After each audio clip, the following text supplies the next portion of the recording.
యాగము అంటే ప్రపంచం మొత్తాన్ని జయించిన తర్వాత ఆ డబ్బంతా ఉంటుంది కదా, అందరినీ జయించిన తర్వాత వాడు ఎక్కడికి ఇచ్చేసేయాల్సింది. ఒక రాజు దగ్గరికి వెళ్ళి మనం యుద్ధం చేసామంటే వాళ్ళు మనకు సరెండర్ అయిపోతారు. మీరు ఏం చెప్తే చేస్తాను. వాడు చెప్తామంటే ఇంత డబ్బు మాకు అంటారు. అంటే మనం ట్యాక్స్ కట్టినట్టుగా ఆ రాజులందరూ కూడా రఘు మహారాజుని ట్యాక్స్ కడతారు, డబ్బులు ఇస్తాం. ఆ డబ్బులన్నీ కూడా ఆయన ఏం చేశారంటే తను వాడుకోకుండా ఇది ప్రజలందరికీ దానం చేసేస్తాం. ప్రజలందరికీ దానం చేసేస్తే ఇంకా ఆయన ఏం ఉంచుకోరు. అలా ఆ విశ్వజిత్ యాగంలో ఎంతమంది యాగం చేయించారో వాళ్ళకి డబ్బులు ఇస్తారు.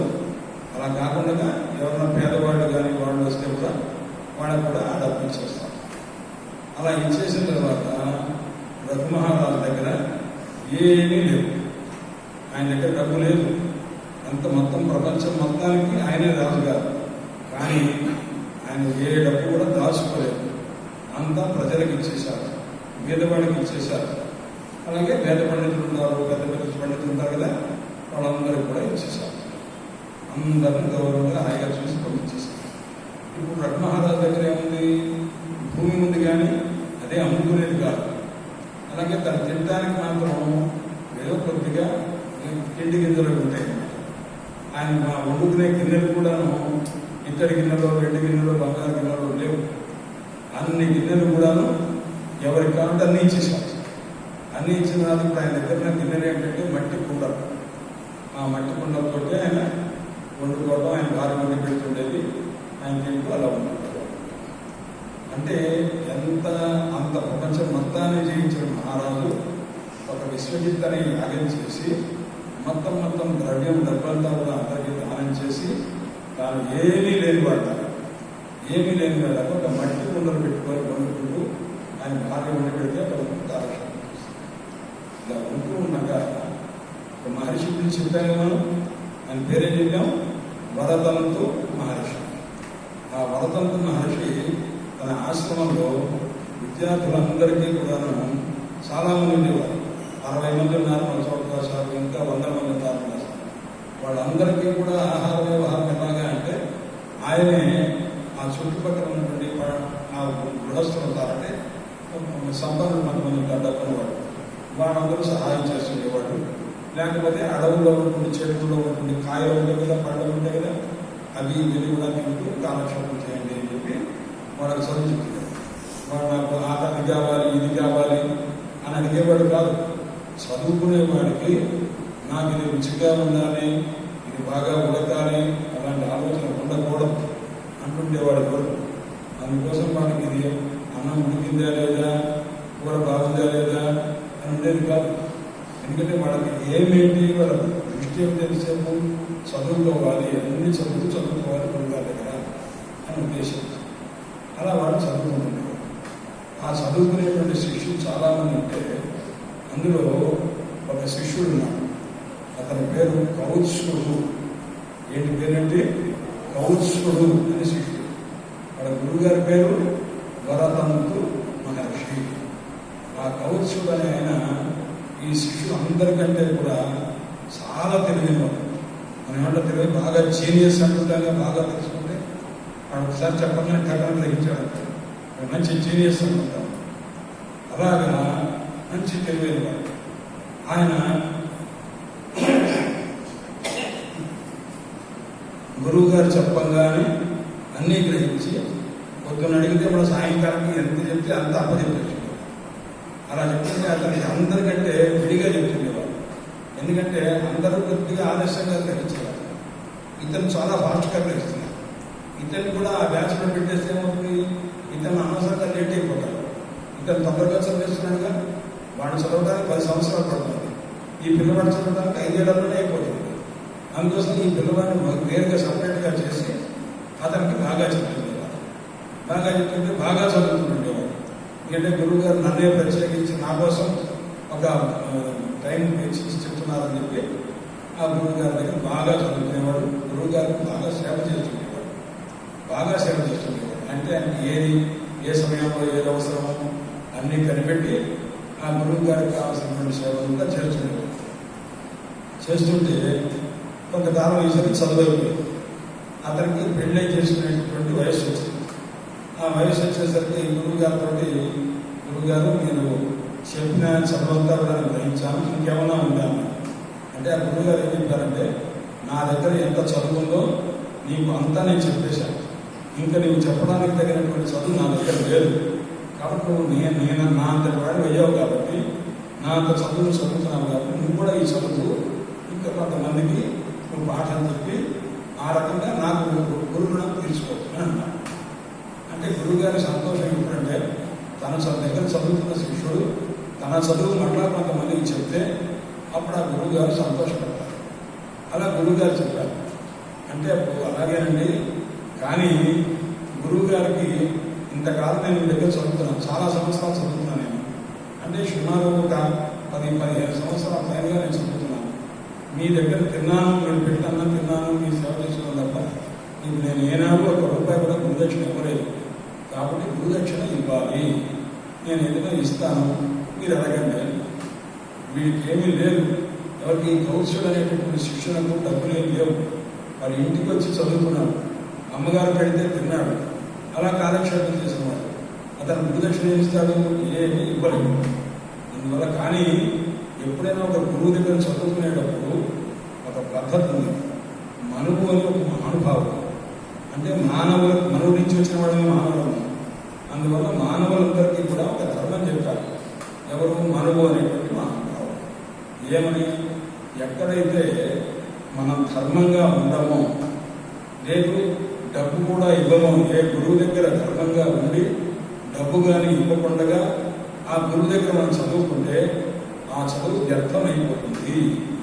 అందువల్ల గురువు గారికి సేవ చేయాలి, గురువు గారి దగ్గర ధర్మంగా ప్రవర్తించాలి, గురువు గారికి డబ్బు కూడా ఇవ్వాలి. ఇవి ఏమీ చేయకపోతే అక్కడ ఎంతకాలం చదువుకున్నా ఆ చదువు వ్యర్థమైపోతుంది అని చెప్పారు. ఎవరు చెప్పింది? మనువు చెప్పారు. మనువు అంటే మానవులకు మూల పురుషుడైన వ్యక్తిని మనువు అంటారు కదా. అందుచేత ఇప్పుడు ఆ శిష్యుడు అడిగాడు, ఏమని?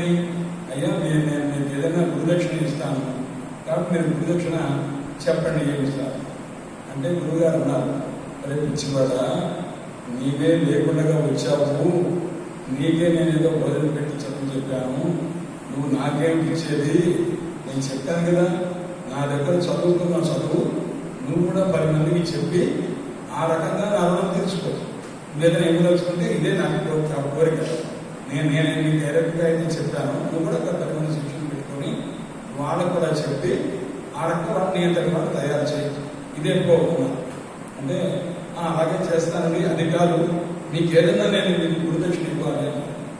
ఆయన ఉన్నారు, వద్దని చెప్పాను కదా, నీ వల్ల కాదు, నీకెక్కడికి డబ్బు ఉంది అన్నారు. డబ్బు లేదండి, అయినా సరే నేను సంపాదిస్తాను ఎలాగో అన్నాను. నువ్వు మళ్ళా ఎవరినో అడగటం ఇదంతా ఎందుకు వద్దు, నేను చెప్పిన మాట్లాడుతున్నాను అంటే కాదండి నేను ఇస్తానండి మీరు అడగండి అని విసిగించాడు. గురువు గారిని అట్లా విసిగించకూడదు. విసిగించి ఏదైనా సరే మీరు అడగాల్సిందే, నేను ఇవ్వాల్సిందే అని అన్నారు. గురువు గారు వెంటనే కోపం వచ్చింది. అంత విసిగించేసరికి, అరే నువ్వు నా దగ్గర 14 విద్యలు నేర్చుకున్నావు కదా, 14 కోట్ల బంగారు నాణాలు పెట్టరా అన్నారు. 14 విద్యలు చదువుకున్నావు కదా, 14 విద్యలకి ఒక్కొక్క విద్యకి 1 బంగారు నాణాలు. నిన్న మనం చెప్పుకున్నాం కదా, గోల్డెన్ కాయిన్స్ ఎన్ని 1 crore ఒక్కొక్క విద్యకి, అలా 14 విద్యలు నేర్చుకున్నాం కాబట్టి 14 crores అన్నారు. అన్ని బంగారు నాణాలు పట్టురాబో అన్నారు. 1 చతస్రో దశచాహరయతి అన్నారు. అంటే 14 విద్యలకి 14 కోట్ల బంగారు నాణాలు పట్టరా అన్నారు. విసిగిచ్చేశారు అనమాట. అలా ప్రతిబంధం ఏం చేశారు, గట్టిగా ఏం చేస్తాను నువ్వు అంటే, నేను చెప్పిన చదువుకి ఇంకా తక్కువ లేదు నేను చెప్పింది, కానీ నువ్వు అన్నా కదా తీసుకురాపో చూద్దామన్నారు. అంటే ఆ శిష్యుడు, అమ్మ అంతంత చెప్తే ఎలా చేస్తానండి అనలేదు. అలాగేనండి అని చెప్పి వెళ్ళాడు. తీసుకొస్తానని చెప్పి వెళ్ళాడు. అతని ధైర్యం ఏమిటంటే, రాజుగారి దగ్గరికి వెళితే రాజుగారి శిష్యుడు ఎవరైనా వస్తే, బ్రాహ్మణుడు వస్తే ఇదివరకు వాడు ఎవరు అడిగితే టక్కున ఇచ్చేసేవాడు. అందుకోసమని ఈ భూమండలం మొత్తానికి రాజుగారు ఎవరు? బాగా డబ్బున్న రాజు, మంచి దాతృత్వం కలిగిన వాడు. అంటే దానం చేసే కాదు ఎవరు అని చూశారు. రఘు మహారాజు గారు ఉన్నారు. అందువల్ల రఘు మహారాజు దగ్గరికి వెళ్దామని వెళ్ళారు. అప్పటికి రఘు మహారాజు ఏం చేశారు, విశ్వజిత్ అనే యాగం చేసేసి మొత్తం డబ్బంతా ఖర్చు పెట్టేశారు. ఖర్చు పెట్టి ఆయన దగ్గర తినడానికి కూడా చాలా తక్కువగా ఇద్దరు ఉన్నవి. ఇంట్లో వండుకునే పాత్రలు ఎలాంటి పాత్రలు ఉన్నాయి దగ్గర? మట్టి పాత్రలు ఉన్నాయి, మట్టి కుండలు ఉన్నాయి. అందుకోసం ఇప్పుడు ఆయన ఎక్కడికి వెళ్ళాడు? ఈ కౌత్సుడు అనేటటువంటి ఆయన భరతత్వ మహర్షి నమస్కారం చేసి రఘు మహారాజు దగ్గరికి వెళ్ళాడు. రఘు మహారాజు ఇల్లులా ఉంది, అంతా ఖాళీగా ఉంది, ఏమీ లేదు. ఆ ఇల్లుగా ఇచ్చేశారు. ఒక చిన్న ఆశ్రమంలాగా ఉంది ఆయన ఇల్లు, అదే ఆశ్రమం. అది చూసేసరికి ఈ కౌత్సుడికి ఆ ఉత్సాహం పోయింది. ఈయన నాకేం ఇస్తాడు, ఈయన ఇల్లే ఇంత పేదవాడి ఇల్లులాగా ఉంది కదా అని అనుకున్నాడు. సరే లోపలికి వెళ్ళాడు.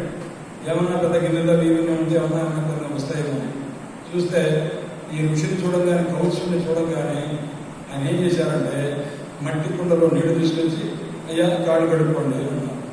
మట్టి కుండలో నీళ్లు తీసుకొచ్చి కాళ్ళు కడుక్కోండి అంటే ఈయన ఇంట్లో మామూలుగా లోహంతో ఉన్నవి కూడా లేవు.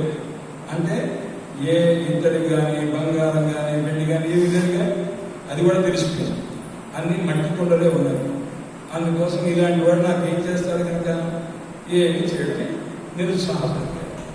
నిరుత్సాహపడ్డప్పుడు ఆయన ఏం చేశారంటే రఘు మహారాజు ఆ కౌత్సుడితో మాట్లాడుతూ అడిగారు, ఆయన మీ ఆశ్రమం బాగా ఉందా?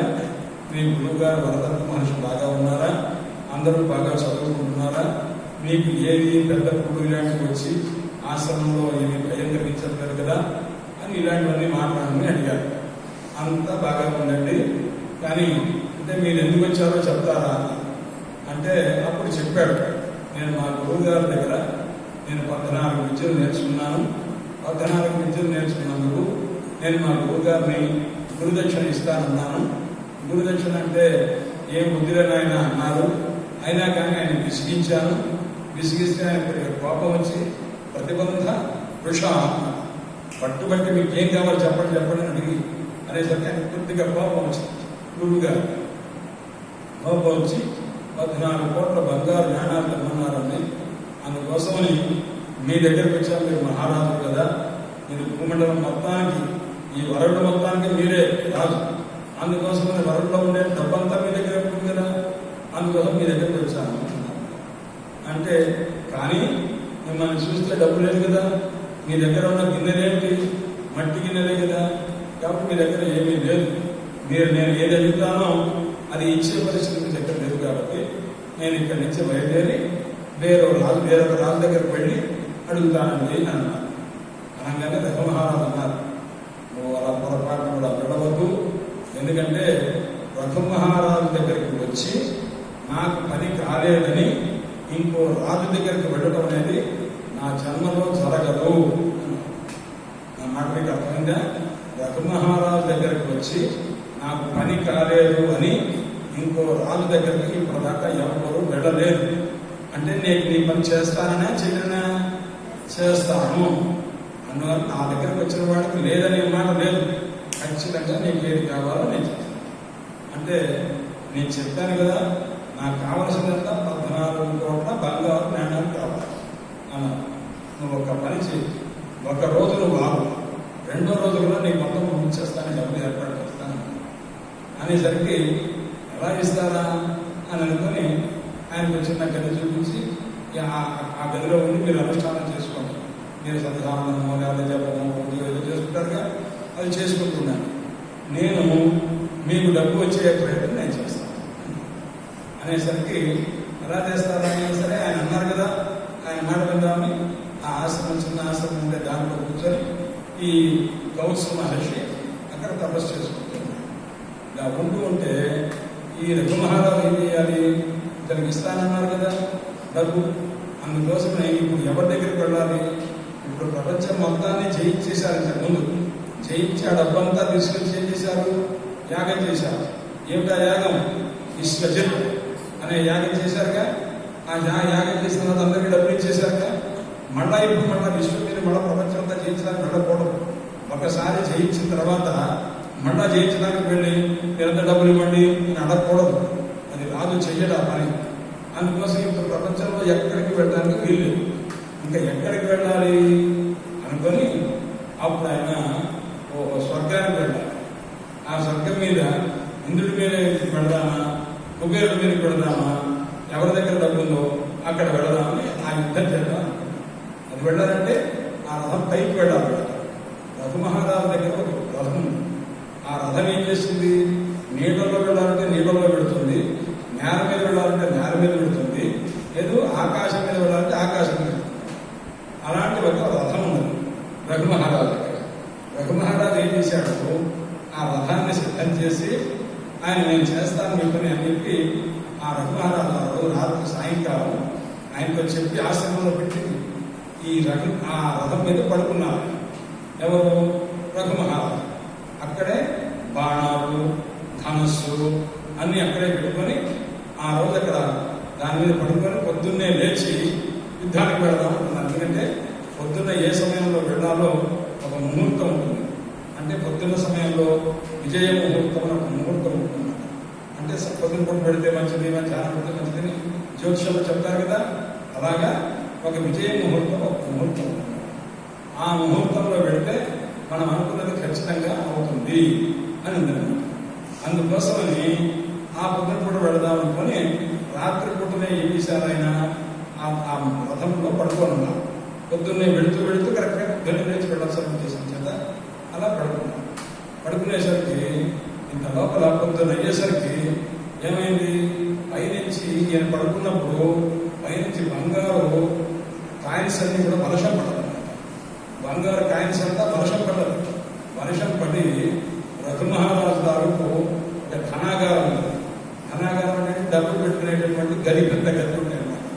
ఆ గదిని కూడా స్లాబ్ లేదు, స్లాబ్ కూడా ఎగిరిపోయి దానిలో వర్షమంతలాగా వచ్చేసి ఆ బంగారం అంతా నిండిపోయింది. నిండిపోయేసరికి మొత్తం బంగారు కాయిన్స్ ఎన్ని, ఒక గది కాదు, 2 గదులు కాదు, ఎన్ని ఉన్నామో వచ్చింది అన్ని గదులు నిండిపోయింది. నిండిపోతే అది 14 crores కాదు, 1400 crores కంటే ఎక్కువ. అంత డబ్బు ఉండేసరికి ఏర్పడ్డది. అది పొద్దునేసరికి లేచి రఘు మహారాజు యుద్ధానికి వెళదామని సంధ్యావందనం చేసుకుని సిద్ధం కాబోతున్నారు అన్నమాట. కాబోతుంటే అక్కడి నుంచి ఒక 10 మంది పరిగెత్తుకుంటూ వచ్చారు ఆ రఘు మహారాజు యొక్క రాజ్యంలో నుంచి. వాళ్ళందరూ కూడా పరిగెత్తుకుంటూ వచ్చి, అయ్యా రాజుగారు ఒక ఆశ్చర్యం జరిగింది. రాత్రి పూట మనకు ఎవ్వరికీ తెలియలేదు, మనం డబ్బు దాచుకునేటువంటి దాంట్లో ఒక నయా పైసా లేదు, కానీ రాత్రి ఎలా పడ్డదో పడ్డది, ఒక వర్షంలాగా పడ్డదండి. మన గదులన్నీ కూడా, అంటే డబ్బు దాచుకునే గదులన్నీ కూడా బంగారు కాయలతోటి నిండిపోయింది, మొత్తం నిండిపోయింది అనమాట. అది మీకు చెప్పడం కోసం వచ్చాము అని చెప్పాను. అంటే యుద్ధం చేద్దామని అనుకునే లోపలే పైనుంచి కుబేరుడు, అంటే డబ్బుకు ఆయనే ప్రధానమంత్రి, ఆ కుబేరుడు ఏం చేశాడు, బంగారం వర్షం కురిపించేసరికి, ఎందుకంటే ఈయన రావడం, వాళ్ళతో యుద్ధం చేయడం, వాడు ఎలాగో ఓడిపోతారు రఘు మహారాజు చేతిలో. ఆ కుబేరుడు వాడు ఓడిపోతారు. మనం వచ్చి ఆయన యుద్ధం చేసి మనం ఓడించేసి కంటే ఆయన కోరిక ఏదో మనం తీర్చేస్తే సరిపోతుంది కదా. ఆయన ఎందుకోసం వస్తున్నాడో వాడు ఊహించి ఆ డబ్బంతా కూడా వర్షం కురిపించేయగానే ఆ డబ్బంతా కూడా వచ్చేసింది. ఇప్పుడు వచ్చేసిన డబ్బు ఎంత ఉంది, 14 కోట్లు ఉంటాయి, ఇంకా ఎక్కువ ఉంది అనేది చెప్పింది. దాని 100 times ఉందన్నమాట. అప్పుడు ఈ రఘు మహారాజు గారు ఏం చేశారంటే, ఆయన పొద్దున్నే ఆయన పిలిపించారు. ఎవరిని? కౌశ మహర్షిని పిలిపించారు. రండి పిలిపించారు. పిలిచి అప్పుడు మన రాజ్యంలో ఎవరి దగ్గర ఖాళీ సంచులు ఉంటే ఆ సంచులన్నీ పట్టుకురండి రా. ఖాళీగా ఉన్నటువంటి బ్యాగ్స్ ఉంటాయి కదా, ఆ బ్యాగులన్నీ తీసుకొచ్చారు. ఆ బ్యాగుల నిండా ఈ డబ్బులు వచ్చారు. అది 14 కోట్లు ఉంటే దానికంటే ఇంకా ఎక్కువ ఉంది. ఆ బ్యాగులో కూడా తీసుకున్నాను. ఆయన అడిగి, నాకు కావాల్సిన 14 కోట్లేనండి. మీకు కావాల్సిన 14 కోట్లేదు, కానీ మీకోసం నేను యుద్ధం చేద్దాం అనుకున్నాక వాడు ఎంత ఇస్తే అది నాది కాదు, అది మొత్తం మీరే పట్టుకెళ్ళండి.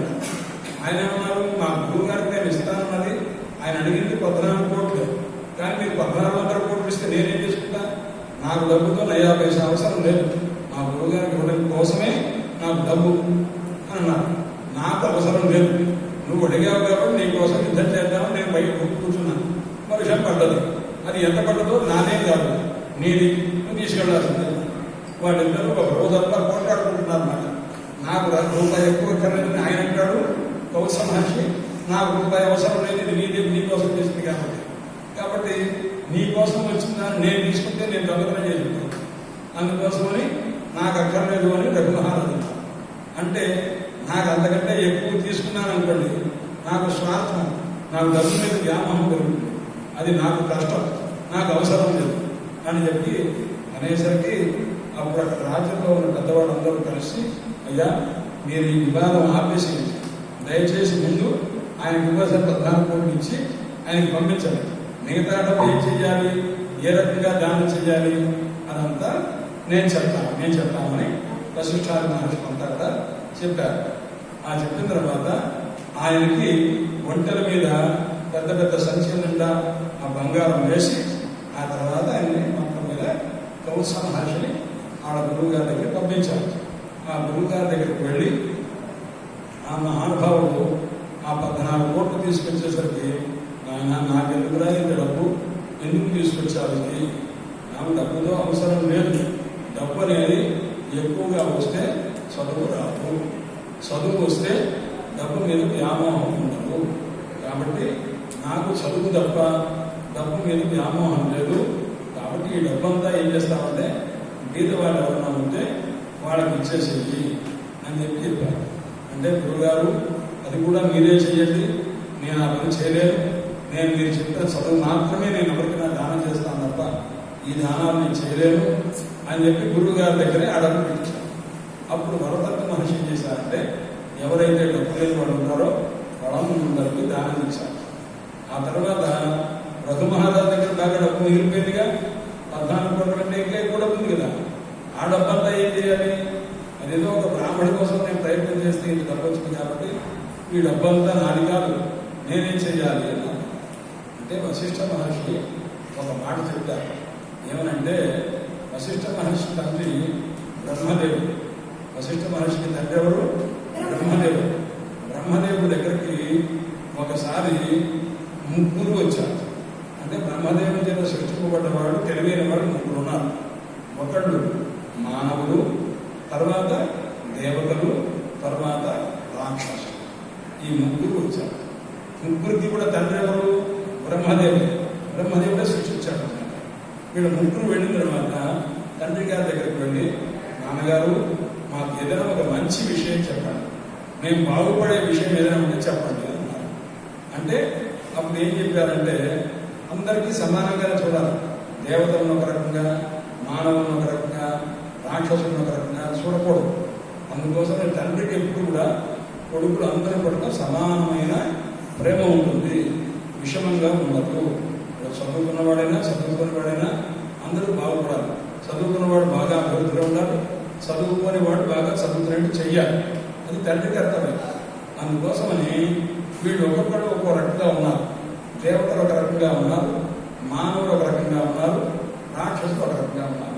మనం అనుకుంటాంగా ఎగ్జాంపుల్ చెప్తాంగా 5 వేళ్ళు ఒక రకంగా ఉన్నాయా, మన చెయ్యగా మన చేతి చేసి సమానంగా ఉన్నవా, సమానంగా ఒకే సైజులో ఉన్నాయంత వేళ్ళు మనం భోజనం చేయలేము. ఎందుకంటే అది ఇలా క్రాస్గా ఉన్నది కాబట్టి మనం ఇలా కలుపుకుంటాం, ముద్దలు పెట్టుకుంటాం. అన్నీ ఒకే సైజులో ఉంటే కలుపుకోవడం నెవర్, అసలు కుదరనే కుదరదు అన్నమాట. అందుకోసమని దవడ లేకపోతే మాట్లాడగలమా, మాట్లాడిన అర్థం కాదు.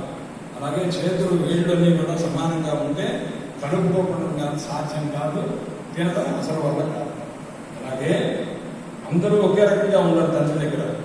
అందులో రాక్షసులు క్రూరంగా ఉంటారు. క్రూరంగా అంటే ఎవరన్నా ఉంటే వాడిని చంపేసి వాళ్ళ దగ్గర లాగేసుకొని వాళ్ళ మాంసం తినేసి అలా చేద్దాం అనుకుంటారు. ఆ రకమైన కుమారులు ఉన్నారు రాక్షసులు. దేవతల దగ్గర ఎంతసేపు సుఖాలు అనుభవించాలి, హ్యాపీగా ఉండాలి, అందరికంటే కూడా గొప్ప స్థితిలో ఉండాలి అని భోగాలు అనుభవిస్తుంటారు.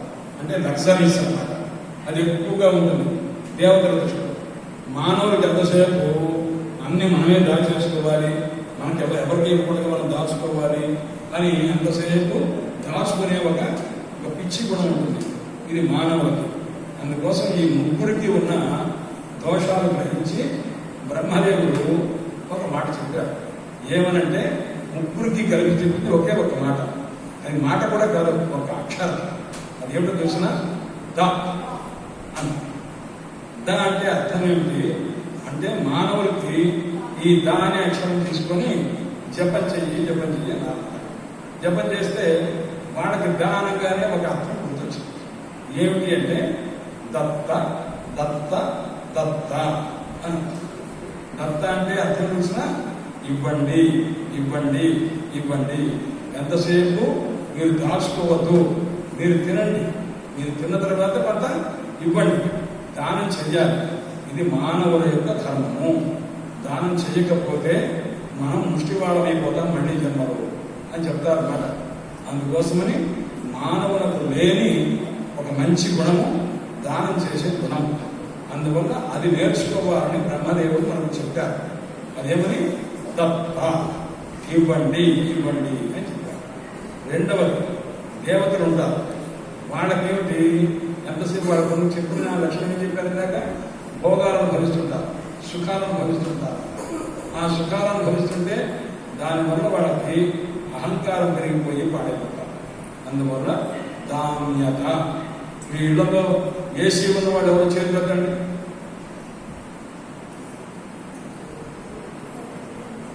ఒక ఏసీ ఉన్నవాడు ఎవరు, రెండు ఏసీ ఉన్నవాడు ఎవరు, ఒక ఏసీ, రెండు ఏసీ ఉన్నవాడు ఎవరు? చాలా మంది ఉన్నాయి. ఏసీ ఉందా? మీ ఇంట్లో ఏసీ ఉందా? ఇంకే కోసమని బాగా భోగాన్ని అనుభవించేవారు, అంటే సుఖం అనుభవించేవారు ఎవరైతే ఉంటారో వాళ్ళని దేవతలు అంటారు. అందువల్ల ఆ దేవతలకి కంట్రోల్ చేస్తూ బ్రహ్మదేవుడు ఒక అక్షరం చెప్పాడు. అది కూడా ఏమిటి? ద. పారిశ్రామిక లేదు అంటే రాక్షసులకు దా చెప్పారు, మానవులకు దా అనే చెప్పారు, దేవతలకు దా అని చెప్పారు. ఇప్పుడు ఈ దా అనే అక్షరం దేవతలకు ఇచ్చి మీరు జపం చేసుకుంటారా అన్నారు. జపం చేసుకుంటారా అంటే అప్పుడు వాడు జపం చేసుకున్నారు. జపం చేసుకున్న తర్వాత నీకేం తెలిసింది అంటే